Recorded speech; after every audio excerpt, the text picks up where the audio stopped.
What we're about to show you looks like a simple stock C3 Corvette with a nice set of wheels. But I think you guys know us better than that. We don't do that. So I'm gonna introduce you to Tom. We're gonna dig in and show you just why this is such a better car than a stock C3 Corvette.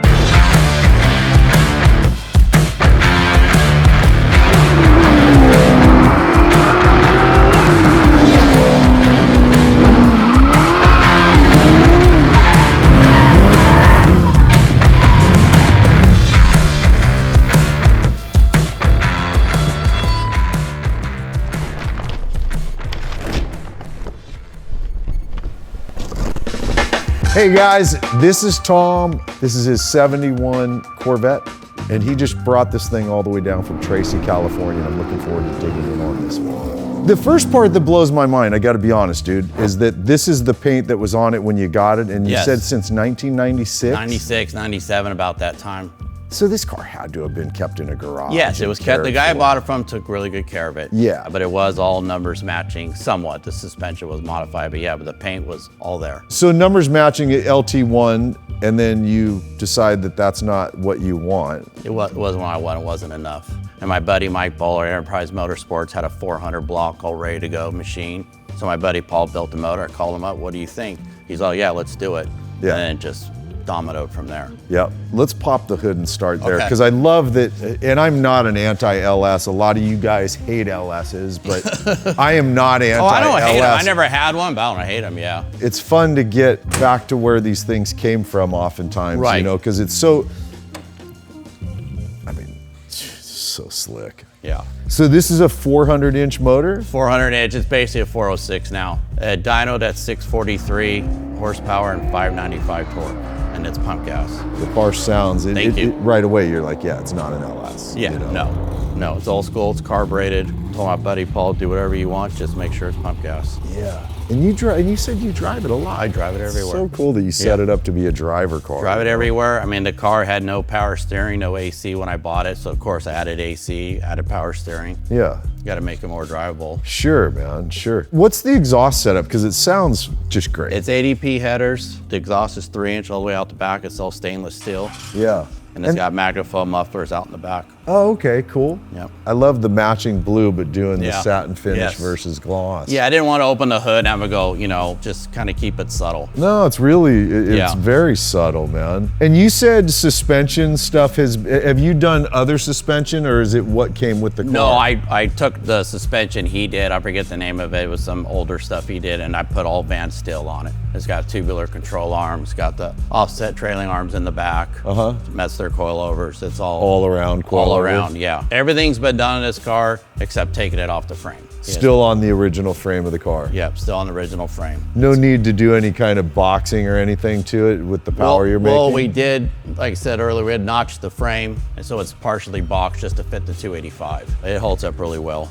And then from engine, what do you go to transmission and rear end on the car? It's a Tremec TKO 5-speed. Okay. And then out the back is stock rear end, but it's been beefed up. I got 355s. What's stock, 12 volt? Yes. Yeah. It's independent rear end. And you're geared at 355, 355s. I did run it for 410s for a while, and not that it was bad, but because everywhere I go is usually on the freeway, 6 months ago I put 355s in it. Smart. I mean, you're making plenty of torque up here. You don't need it back. At 85, I'm at 2,500. Nice. And with the windows up, I could talk to somebody in the car, not before. Because once this thing gets about $3,000, it's pretty loud. Yeah. And you were talking about this piece here that covers up like your masters and stuff. Yeah, this is a cap from Corvette Dynamics by Buddy Joel, who did all the paint and body in the engine compartment. Put it on there, mounted it and everything, so it covers the stock firewall. Yeah. So the windshield wiper and everything's behind this plate here in case you have to access it. And it's got the Troy Speed wiper system, headlights, all the vacuum stuff has been taken off. Really nice, man. Yeah, I did leave it power so the lights pop, that's not vacuum based? Nope, it's all Detroit Speed, it's all electric. Sweet, so they actually work every time. Yes, they work, They work, and it's got HED headlights in it, Dakota headlights, so. I want to modernize most as I can, but still keep it.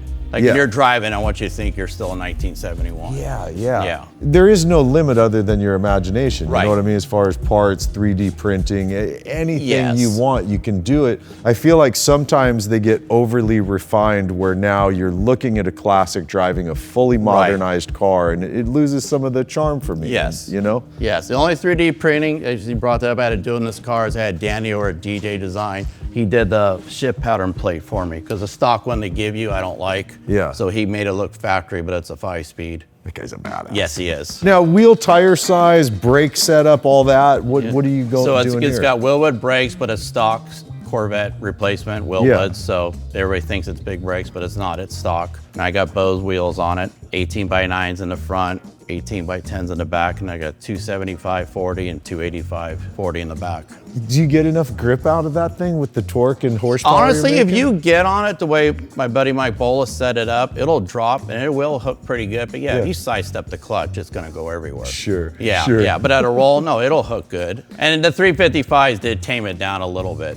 While we're talking, I keep just staring at the car, and it's by far my favorite body style Corvette ever is the C3. It's such a perfect design, you know? Yeah. When you're sitting in the car, you don't see the nose. Right, You don't know where the front's at, No. and those arches that come over, man, Yeah. it's so good. I absolutely love it. And these things are a whole nother animal. I've never done a Corvette, and this is a lot different than any Camaro, El Camino, Chevelle I've ever done. Yeah. Things, it's its own animal. Do you do the work yourself? Everything's been done in this car by myself. Of course, I didn't build the motor. Buddy Paul built the motor. And then my buddy Joel did the paint and stuff in the engine compartment. And then the rest of the car I assembled myself. You did it all yourself? All in my garage. Even the engine was built in my buddy Paul's garage. And then we took it over to Joey Gross Racing and dynoed it over there. Wow. Yeah, and then some of the fab work was done by Mike Bola at his shop. There's only some stuff you're limited to in your garage. Yeah. It was a 3-year build. And my wife calls it the COVID Corvette because I did this through COVID. I can't. Yeah. You got to be we've got to have done at least 300 cars that are like, yeah, this was my COVID car because there was nothing else to do. There was nothing to do, and I thought in the beginning I was just going to do a couple of things, but when COVID hit, it was like, fuck it, let's just get it done once. Yep. I love this, by the way. Yes. Tees are so slick. They are. Do they sit nice, or do you get rattles from them at all? There's a little bit of rattle. It's sometimes I fix a rattle, I'm like, okay, it's good, and then 2 months later it's back. Another one shows up, for sure. This is the other view I love. I just love the C3 Corvette. It's this is one of those, you know how some cars, the design of them, it dates itself over time. This car's never dated itself, in my opinion. No. It's so good, man. All right, let's check out the interior. Wow, even the old school floor mats, come on. Gotta keep that carpet clean. Boy, you really kept this original in here. Except for the shifter plate, like I said, I kept the radio delete. All the gauges have all been rebuilt and done, sent over to Corvette Specialties down in Palm Springs, I think it is. But all original gauges just rebuilt. These all original gauges rebuilt, even the clock works. I was adamant, everything in this car works. Bro. Yeah, so my only stereo system is I run a JBL speaker I just set in the back when we're going on a run. You just Bluetooth straight to the speaker. Yep. Nice. Yeah. And then obviously reupholstered the seats. Yeah, everything's been reupholstered. Yeah. Painted, interior paint. But all original parts like doors and... So the dash is original, door panels aren't, because that was the last major thing I did this. I did power windows about a year ago, so I had to buy new door panels. And that's smart. Yeah. That's smart, Just because you're driving down the road, my leg was always hitting that window handle. I'm like, oh, forget it. Yeah, because it's not the roomiest of compartments. No, it's not. It's tight in here. It's not like C2s have more room than this. So DJ did this. DJ made this. And otherwise everything. Did he do your reupholstering of stuff as well? No. DJ just did this. My buddy Sergio, he did all the reupholstering the seats and everything. Not going. I too love crazy that you with did it. though, man. This like I told you, when you first sent me pictures of it about shooting with us. Like, beautiful car. We can't shoot a stock C3 Corvette. Like nobody's gonna watch the video, And then when I saw the engine bay and you said it was making over 600 horsepower, like, well, we should have a party. Yeah, it's a lot of fun. It's reliable. It's everything I wanted it to be, except you just can't put a big cooler in the back. Well, rad, dude. We'll pull it out in a minute and we'll go drive it and sounds good. See what she's all about. Right on.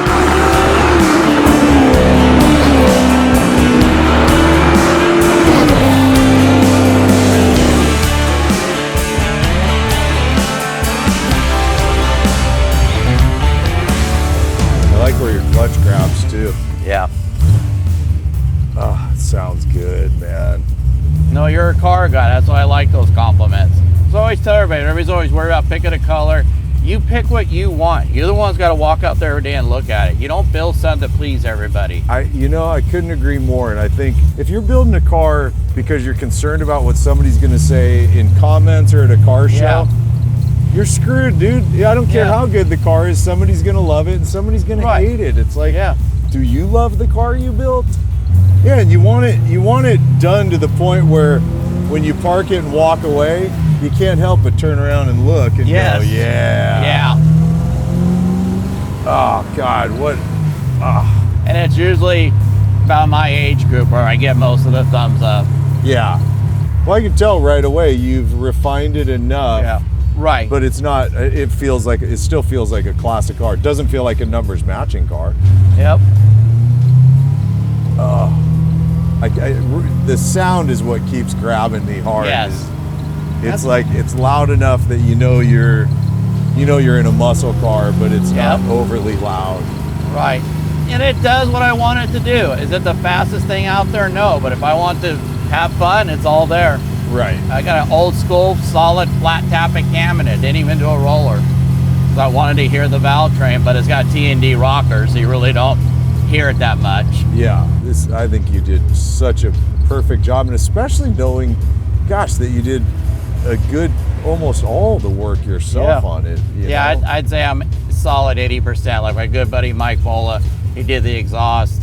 He set I brought to him, he set all the suspension up, did all that for me. Yeah. Little odds and ends. And like I said, on a hot day, roll out the windows, turn on the air, and does good. And like I said, a lot of people wanted me to do it, LS, fuel injected, and I'm like, no. I know carburetors, I'll just leave it at that. And so, do you know enough about it to go in and adjust your own carb and timing and stuff? I actually have an O2 sensor on here, so I can plug in a deal and do my air-fuel ratio like a fuel injector. Cool. Yeah. And then, I believe his name is Brian, or a competition carburetor in Nevada. He built the carburetor. He does excellent work. So on the dyno, we didn't have to do any jet changes. It was dead on. Nice. And you geared it, I mean, in my personal opinion, that 355 is the way to go. It is. I mean, but my buddy Paul, who built the motor, he was kind of against it, but he understood. Because like I said, when I go somewhere, I'm the one, a lot of times I drive the furthest. Yeah. Like I said, now at 85, I'm at 2,500. Oh, I just love how this car is set up. Oh, yeah. I really like that second to third. Yes. How short it is to come over, and it centers itself, right? Yeah. Like there's no pushing it over, just push it forward. It's going to third gear. Yeah, it's really hard to miss a gear in this thing. Yeah. Well, I love the braking on here, and I'm always hit or miss on a powered brake, you know, because. Yes. But it's with such a tight pedal box on here. Right. It's nice to be able to lightly brake. Well, when I bought the car, it already had, that's the only probably option this thing had when it was built, was the power brakes.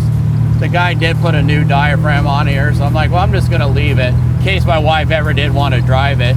Sure. But I put a vacuum pump in here, just, you know, I'm not gonna get any vacuum out of this motor. Yeah, of course. But yeah, if you gotta do a panic stop, it will put you in the windshield. No, I can already, I can already tell. I mean, just light braking, and you're coming to a stop for sure. Right. But I see why you drive this car, because it's a driver car. Yes. I mean, it looks like a friggin' show car, to be honest with you. But I mean, it's the best of both worlds. But it's a driver, and that's what you usually get. Like we're down in Pismo, someone's like, "Hey, did you trailer it here?" Nope. Get in and go. It's the best. Yes.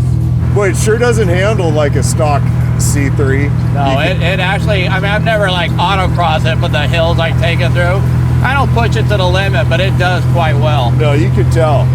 It's stiff enough to tell it's performance-based, but not so bad that you can't drive and enjoy. Well, like I tell everybody, this was the American sports car back in 1971.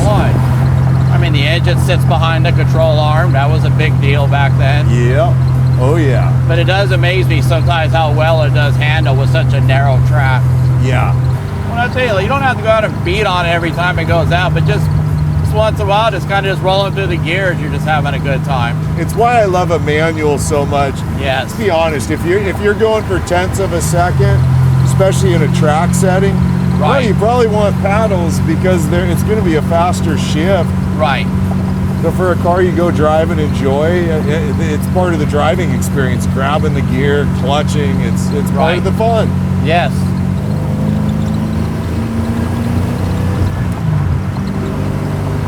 Yeah, in my opinion, you got the perfect power range on this. Yes. It was more than I expected because Paul built my last motor, 3D3, and it did great. And I said, just duplicate that. He's all no. Yeah. No. Yeah. I said, okay, then never pump gas, do whatever you want. I think this is a perfect for what you do. You know, if you're looking to go drag race, sure, you're gonna need more power or whatever. But for a street car, come on. You can't look over at this car and not get excited unless you're just not a car guy. Yeah. No. God, the sound is so. What a dude. I mean, I drive a lot of cars, you know, I really do. I experience so many different vehicles. This is so well done. Thank you. So much taste and style, thought put into it. Yeah, like I tell everybody, once you get an image in your head, just stay with it. And that's what we did with this. How many miles do you have? Is that? Well, that's the old one, but altogether I got like 3,200 miles on this car. Okay. Yeah. How long have you had it in its completed stage? About 3 years. Okay. Yeah, about 3 years.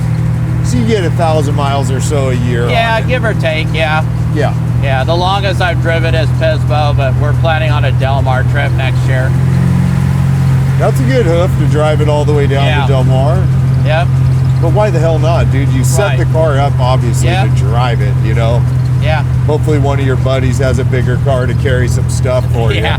I can put my backpack in here, but that's about it. Yeah. But as you can tell, I know you like cup holders, but there's no room for cup holders in here. Yeah. The way it seats you, it puts you in a driving position. Yes. You know, it doesn't, the ergonomics aren't weird and you're not reaching for a shifter.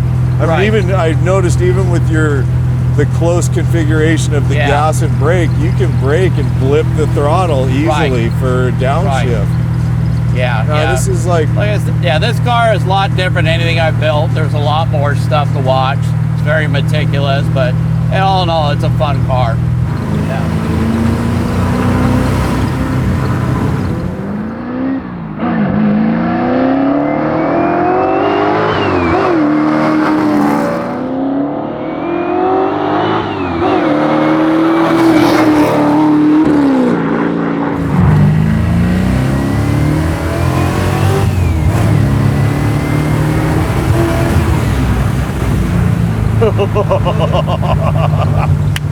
Hell yeah. Damn, it picks up, doesn't it? Yes. Yeah, I was being really mild. Your car hates me. It's like, come on, dude, put your foot in it a little bit.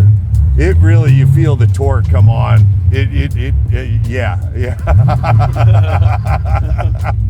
And that's not bad for naturally aspirated. No, man, that's exactly what you want.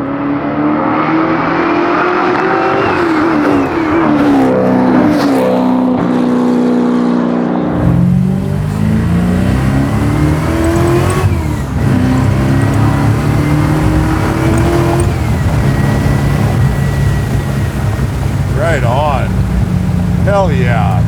That's perfection to me. That's fun power. Yes. That's not like scare the piss out of me power. Right. That's fun power right there, man. Damn, dude. I knew, I could tell driving it, I'm like, okay, I'm gonna do what I always do and be respectful.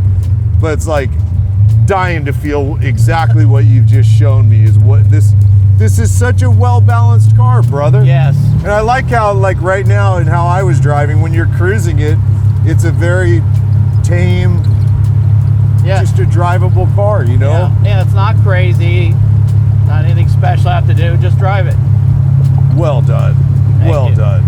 If you remember our last video, here's the aftermath. Holy shit!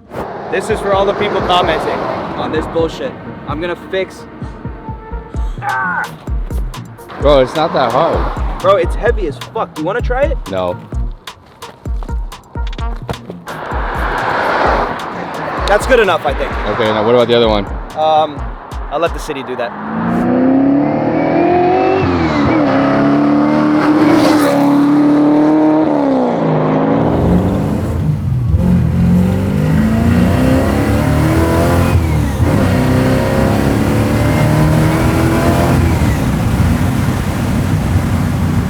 get the stupid smile out of me.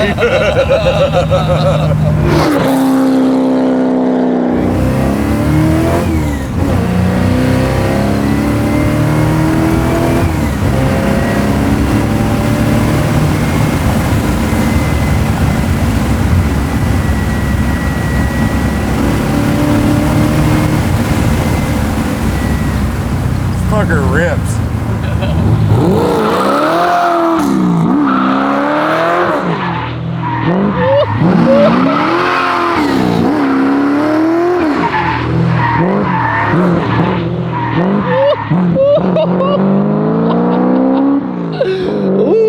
Man, my pants got brown watching that.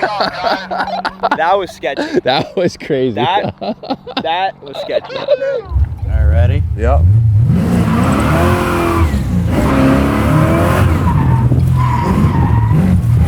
Holy shit balls. Woohoo! See you back at the shop, guys. That's that short wheelbase thing, man. These fuckers want to go sideways.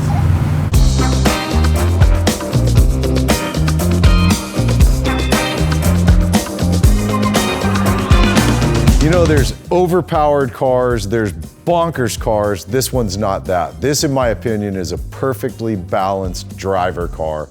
And I love the fact that Tom did most of the work himself and he drives and enjoys this car. So I hope you guys enjoyed hanging with us and going for a drive with us. By the way, a lot of you have wondered and asked, what about merch? Well, we've reordered a lot of stuff. So hit atlamerch.com if you're looking to buy something. We've reordered and we've got a bunch of new stuff in stock. With that, I will say, see you in the next episode. Later, buddy.